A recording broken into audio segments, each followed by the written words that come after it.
Success Insight shares the stories of the people with passion and drive who make things happen in the world. Here's your host, Howard Fox. Hello, everybody, and welcome back to another episode of the Success Insight podcast. Our guest today is Chris Stanisci. Chris is the author of Legendary Adventures of the Baseball Fan. Chris is, as he describes himself, the ultimate baseball fanatic. He has traveled around the U.S. and Canada, and in 2019, he visited 24 Major League Baseball parks. And I know he has some more on schedule for 2020, but it's springtime here in North America. For those of you that don't know, that we're in the end of March. There's a couple other issues going on, I would have to say, globally. But if anything can bring us back to what springtime, what warm weather means, it's talking about baseball. So we're here to talk with Chris on the Success Insight podcast. Chris, welcome. Hey, Howard. Thanks for having me on here. It is an interesting time going on right now with that COVID-19 shutting everything down. Yeah, it was a little bit of a shock. And, when you and I first met each other online and we had a conversation, and I don't even think this virus was on our everyday top of mind thing to think about. I mean, I know in the summertime, there's the thought of baseball. I mean, I live in Chicago and I've got two wonderful ballparks nearby. I grew up in Detroit, and so I'm near Detroit, and Detroit Tigers are near and dear to my heart. But springtime, summer, that's baseball. And so tell us, when did you get started with this idea of visiting the major league ballparks in the U.S. and Canada, and then writing this book, Legendary Adventures of the Baseball Fan? Well, it started out with just kind of a hobby. I just wanted to visit a couple of ballparks in the Chicago area. I wanted to see Wrigley Field and Busch Stadium and Miller Park. But I found this website, www.ballparkchasers.com, and I saw other people that were doing all 30 stadiums in their lifetime. And I thought, you know what, that's kind of cool. So I started expanding my trip. I added Kansas City, Pittsburgh, Detroit, and Minneapolis. And I figured get all the ones in the Midwest knocked out. I had already visited some of the ballparks, so I didn't want to see them again. And those would be like, Fenway Park, obviously, that's a big one. You'd obviously want to see that one. And Dodger Stadium, those are not on my list. And coming back from a trip that I drove from Minneapolis to Chicago, I made my flight by 1 minute to go out to Denver. I checked in at the check-in. By the time I checked my bags and dropped off my rent-a-car and got to the counter, the ticket agent said, "You have 1 minute to spare." I was like, okay. Oh, my. That's good. Life is good. A sigh of relief. Yeah. So let me ask you a question. Let's take a couple steps back. Where were you born and raised? I was born in Long Island, New York. I lived there for about almost 20 years. And I had visited Shea Stadium and Yankee Stadium, the old Yankee Stadium, while I was there. Okay. So you grew up at Shea Stadium and at Yankee Stadium. Would you say you attended a lot of games growing up? Oh, yeah. My father, he worked for GE and medical systems, and he got a lot of free tickets, so he took me to both Yankees and Mets. I don't know if you call me a Met fan or a Yankee fan. I was kind of impartial to both of them, but I had an uncle who was a Yankee fan. That was my dad's brother, and my mom's brother was a Met fan. So it's kind of, I guess, kind of a mix of who to cheer for. My dad kind of liked the Mets, but he also went along with his brother, too. So I guess we'd cheer for either one, just depending on who. I guess that's the beauty of being in two different divisions. You could cheer for kind of both of them, except when they play each other. Well, and that's, I think, the beauty of baseball. I mean, this sounds a little cliche-ish, but for the love of the game, I mean, to me, nothing beats being in a ballpark with fresh grass and just the sound of the baseballs against the bats, and just, the smell of hot dogs in the park and beer. And there's just nothing better than that. And so I think, growing up in New York and, Yankee Stadium, that in some ways doesn't get more iconic than that. And, having this beauty of two leagues, two stadiums nearby. So I would imagine they sell hats somewhere where you have on one side of the hat is the Yankee logo, and the other side of the hat is the Mets logo, or the jersey. It has bits of both branding on the jersey. But so you grew up in New York, you attended games with your dad. And I think, as a baseball fan myself, nothing's better than going to a baseball game with your father. I mean, you go with your friends, your buddies, but when your dad takes you to a baseball game, that's it. That's like the epitome, next to perhaps going fishing of a father-son kind of activity. So you grew up in Long Island. By the way, where in Long Island? Cold Spring Harbor. I actually played some baseball in high school for the Cold Spring Harbor baseball team. Fantastic. So now, when you left New York, had this desire to go to different stadiums and watch baseball games, had that been there? Did you do it because you were on projects? How did this growing fascination with baseball and the stadiums kind of ignite for you? Just a lot of family outings to the games, a lot of father-son time. Spent a lot of time with my uncles going to games, stuff like that. What was the best part about going to a stadium for you? When you get there with your dad or your uncle? I just love seeing the players hit the ball, the crack of the bat, and the pitchers, how fast they throw it. And I like watching they put the radar guns on the board that show the pitcher throwing 95. It's like, how do they do that? It's like, wow. Yeah.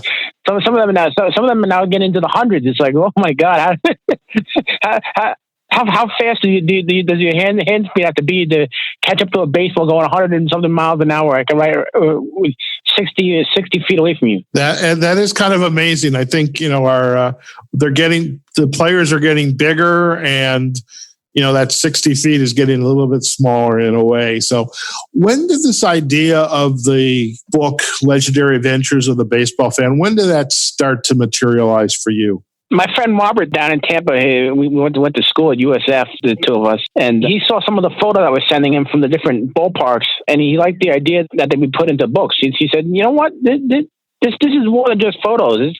There's a lot of baseball fans out there that could be interested in something like this, that you can make a profit on it. So I said, you know what, that you got a good point. There, people travel, people watch sports. I think you might be going somewhere with this. There you go. You're an accountant by training, so this idea of making a profit, that's probably not a foreign concept for you. No, obviously dealing with money, you have to be able to maximize income and look at income statements every day. So profit and loss statements are general ballgame for CPA. Exactly right. No doubt, no doubt. So let me ask you a question. With this book, tell us for our listeners, how is it organized? How did you begin to organize the book?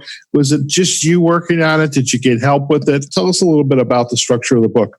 I built it myself based on the stadiums I went to in chronological order. I had visited Tampa for opening day, and I went there, several times. So I live in Florida, so I got down to Tampa a couple times. Okay. And then Miami is not too far from where I live, so I went down to Miami, and I had a friend, Gary, over in Houston. I went to see a basketball game with him, and I went to an Astro game the day before. So, and then Atlanta is not too far away either. So the traveling didn't really start until I decided I was going to go to Chicago and visit ballparks around there. That's when it all started. It got interesting because I was actually going to head home from Denver. That was my last trip of the tour.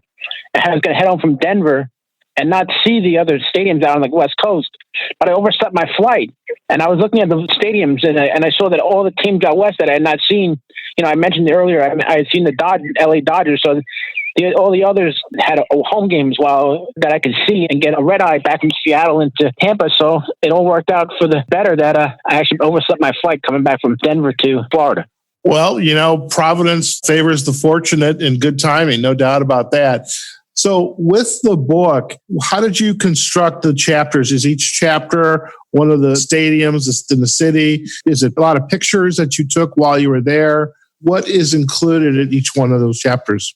Exactly right. It's just snapshots of the different stadiums I went to with pictures of cheerleaders and mascots and different ballparks. And it has, other than baseball, it has points of interest in the various cities. It has national parks and scenic landmarks that are famous for each of the various places. So it wasn't just baseball. It was also included other points of interest that people might want to see while they're in that neck of the woods.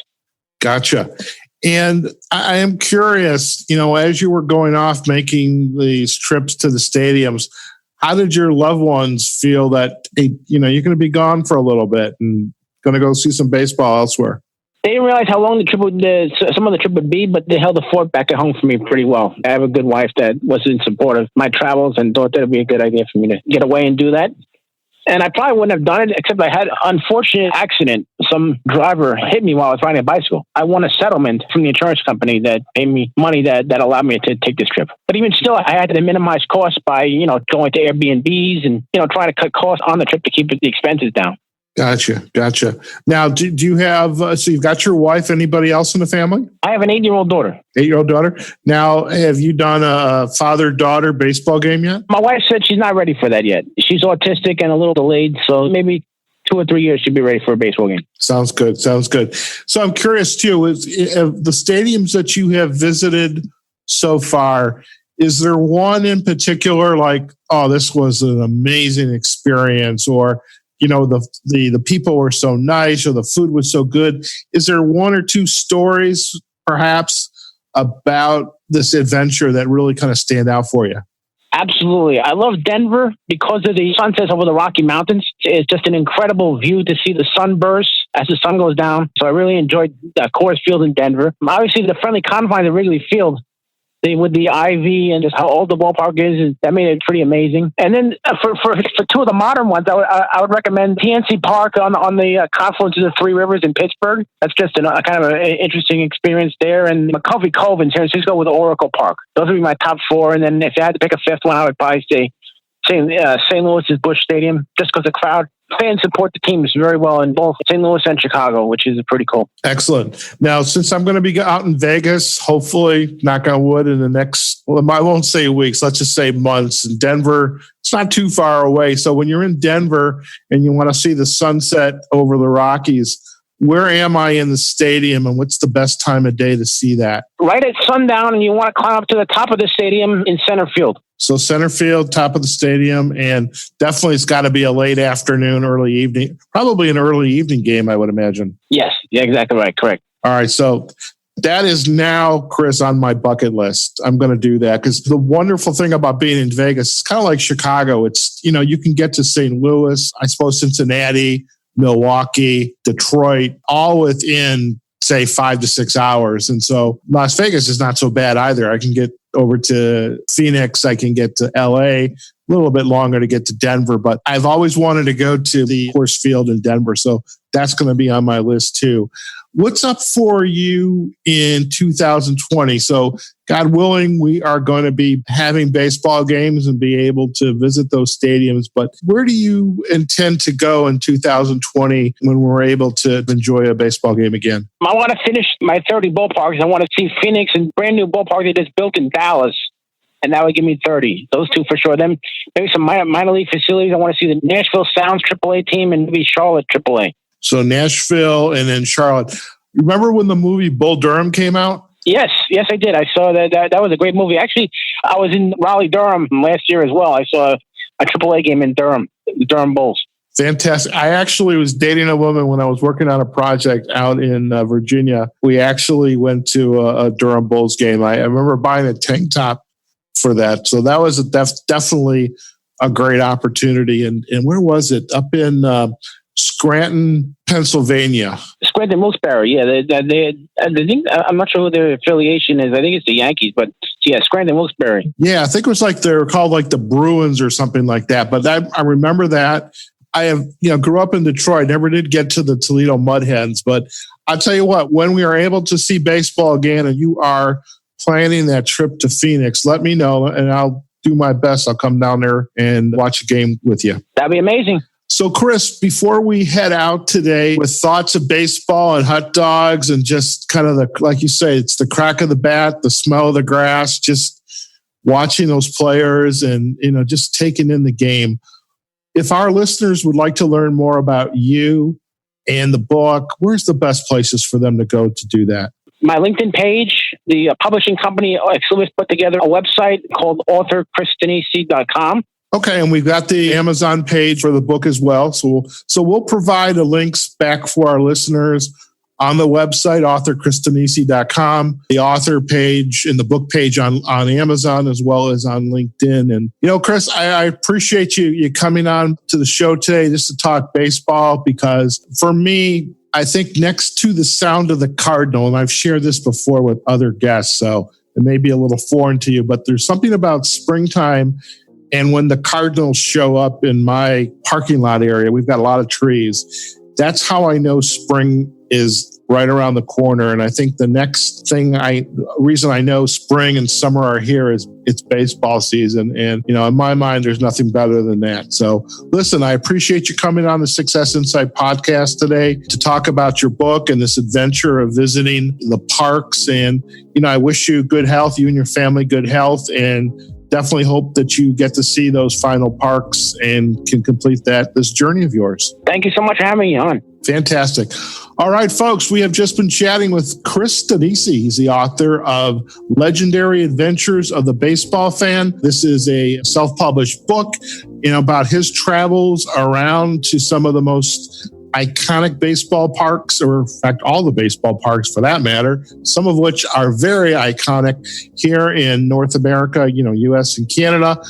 And, go out, check out the book. We'll provide links back to it on our show notes, as well as to Chris's website and also his LinkedIn profile. So, hey, wherever you are, whatever you're doing, be safe, be healthy. Think about baseball, because when we're out in the ballpark, that's what a better way to spend time with your friends and your family than in the friendly confines, wherever that is. So this is Howard Fox, the Success Insight Podcast, and do visit us on successinsightpodcast.com.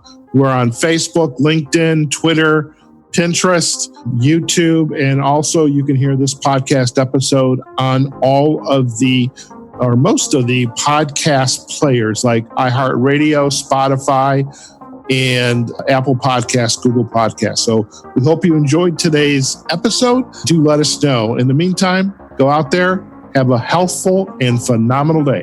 We'll see you on the next episode of the Success Insight Podcast. Take care now. Success Insight is a production of Fox Coaching and First Story Strategies. Find us online, successinsightpodcast.com.